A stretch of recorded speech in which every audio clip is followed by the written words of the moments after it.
We're here at DeLand Airport sitting in this pretty Bristell. And I was going to say it's just an ordinary Bristell, but there's nothing really very ordinary about any Bristell. But this one is special in its own ways. I'm Dan Johnson talking with Lou Mancuso, who is the importer of the Bristell line for a while now. Before we give the cue away on this one, Lou, tell me a little bit about what's happened with you and Bristell since you started, which was when? It's been about 4 years now. Our relationship has been wonderful. Milan has exceeded 500 units this year. We do 12 a year. We expect it to get up to 20 with the Bristell 915 Speedster.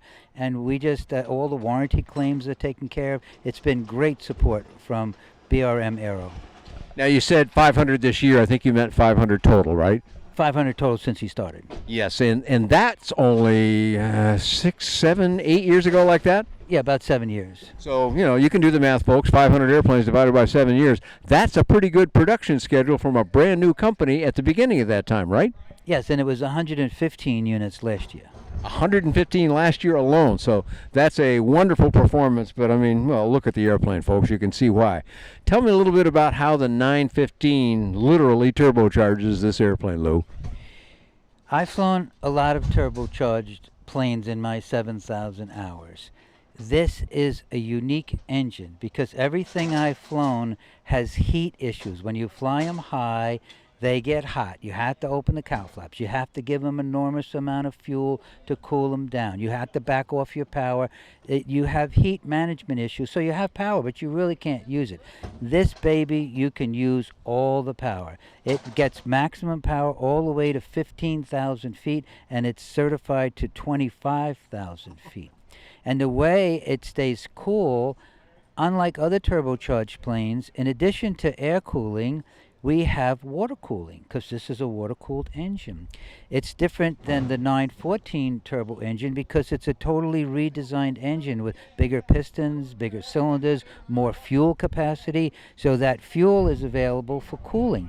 And we get the cooling from the electronic control unit by Rotax, so the fuel injected has an ECU that gives it the amount of fuel it should need. It also helps maintain the manifold pressure that you need to get everything just right. It also has a permanent cowl flap on the bottom of the engine to deflect heat. It has an intercooler that cools the engine, and that's how we maintain the great temps. Well, yeah, that's a nice list of differences between a Rotax turbocharged engine and just about all the other ones. But you mentioned the term ECU, electronic control unit. A lot of the reasons why all that stuff you mentioned sounds like, ooh, that sounds like a lot to manage, but it's not really much or hardly any, right? It's all automatic. The pilot just pushes the throttle forward. Can't beat that with a stick or maybe with a throttle or a joystick and a throttle, I guess. But give me some of the numbers about what you've seen out of your operation of this particular airplane with the 915 in it, Lou. To sum it up, it's 11 minutes to 12.5, where we can fly without oxygen. Getting a fast climb allows you to go to 12.5 even on a flight that's only 40 miles, which you would never ever do before. And then you get true air speeds of 170 miles an hour up there. Wow, goodness. Now, at those speeds, how are you getting this aircraft approved, Lou? We have a placard that says do not exceed 120 knots at sea level, do not use more than 5,200 RPM at sea level, which keeps it under the 120 knot sea level rule for an LSA. And that's not some people may go, well, that sounds like you might be sort of fudging things, but it's not at all. You're not even the first to do that. Other engine companies have done that as well, correct? There's many planes that have placards for all kinds of reasons, and as long as the POH says it and you follow it, it's done. Yeah. So this airplane will really scoot along. Now, that's a fixed gear airplane. There is a retractable gear version of this in Europe, which might come to the USA when we get that LSA 2023 that's on the way. But for now, this is a fixed gear airplane. Getting those numbers, am I right? Yes, fixed gear plane. So there you go. Think of a Cirrus, of a two-seat Cirrus or something. Cirrus is a fixed gear airplane as well, scoots along pretty fast.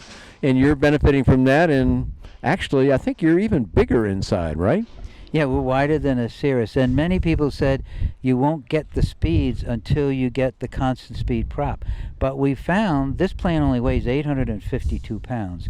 And when you set a good prop, With this larger engine, and it's got some extra hardware to it, still that number, Lou? the plane we're sitting in with this ultimate panel and these gobs of radios and this prop and this engine and this fancy paint job, everything, this exact plane is 852. This one is set up for IFR if the owner wants to make it an ELSA and fly IMC IFR. It has dual 10-inch Garmin screens. It has a third EFIS in the Garmin G5, all with backup battery switches. It has a Garmin GTN 650. It has an audio panel, 2 comms, the GMC 507 autopilot module. It's just loaded. I mean, it really is. Not only that, it's also quite nice and colorful and just beautifully done and backed up with a natural-looking carbon fiber panel. It's just a very, very handsome airplane, finished inside and out very nicely. How do people react to the airplane when they see this after looking at not only other LSA, but any other airplane? The only reason it's LSA is because it says it on it. If I said this is the new 2-seat plane introduced by Cirrus, they'd say, oh, Cirrus did a great job. Well said, Lou. Okay, so when are 915s available to customers? Oh, you could buy this plane tomorrow. You're available now then. And are you using fixed pitch or constant speed on there? We're using ground adjustable, and what's unique is because the plane only weighs around 900 pounds, with the fixed pitch prop set not in the full course, but set very, very coarse, it climbs still at 1,200 feet a minute with it set very coarse. You can still get to 12.5 in 11 minutes with this prop, and then it's already coarse where you would normally put a constant speed prop to get the cruise, and that's how we get the 170 miles an hour. Wow, okay, so a lot there, but I want to go back to something else you said, because on my website I've heard from people repeatedly saying, yeah, but you can't fly IFR in a light sport aircraft. And I say, well, actually you can, because it's not prohibited, so there's a way you can do it. And tell me a little bit more about that for those folks that might be considering your luxurious aircraft here with instrument capability. How can they operate in the IFR system with this particular airplane, Lou?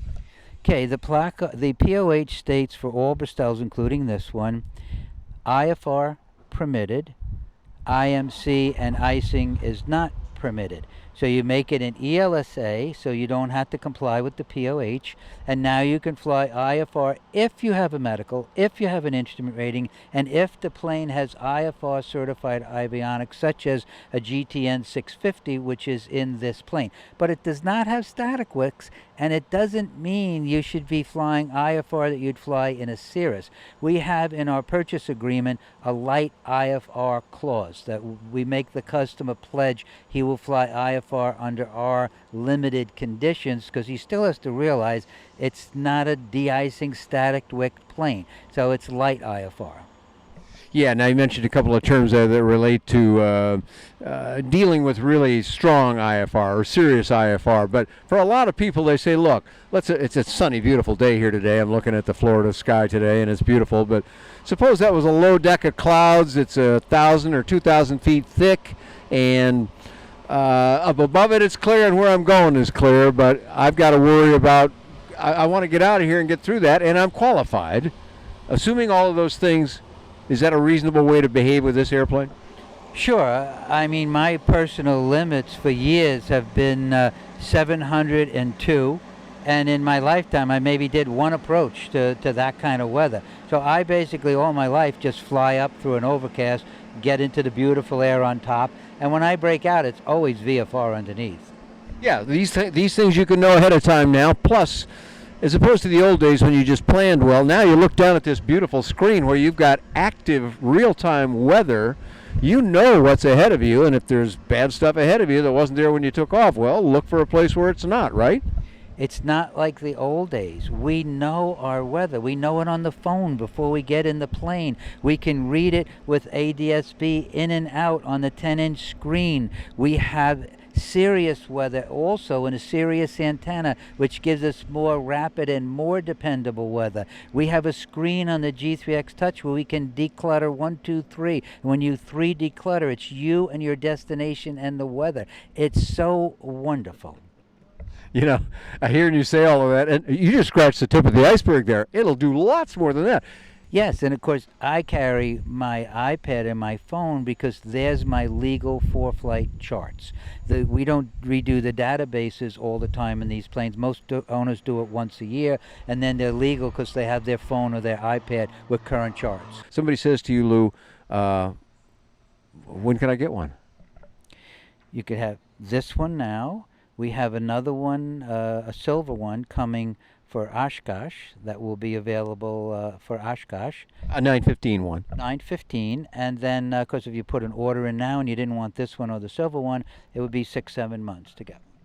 Okay, so great stuff there, Lou. Where all can people find your organization? You can go to BristellAircraft.com if you'd like to talk to our sales manager, John Rathmel, to order one, or myself, Lou at BristellAircraft.com.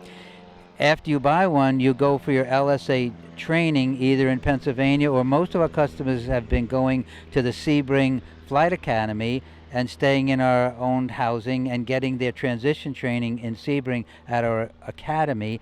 And if you want to get ahead of things to prepare for your training, you can go to my safety site, thelandingdoctor.com. That's loaded with videos, concepts, limitations, all kinds of pointers to keep you safe. And that's thelandingdoctor.com.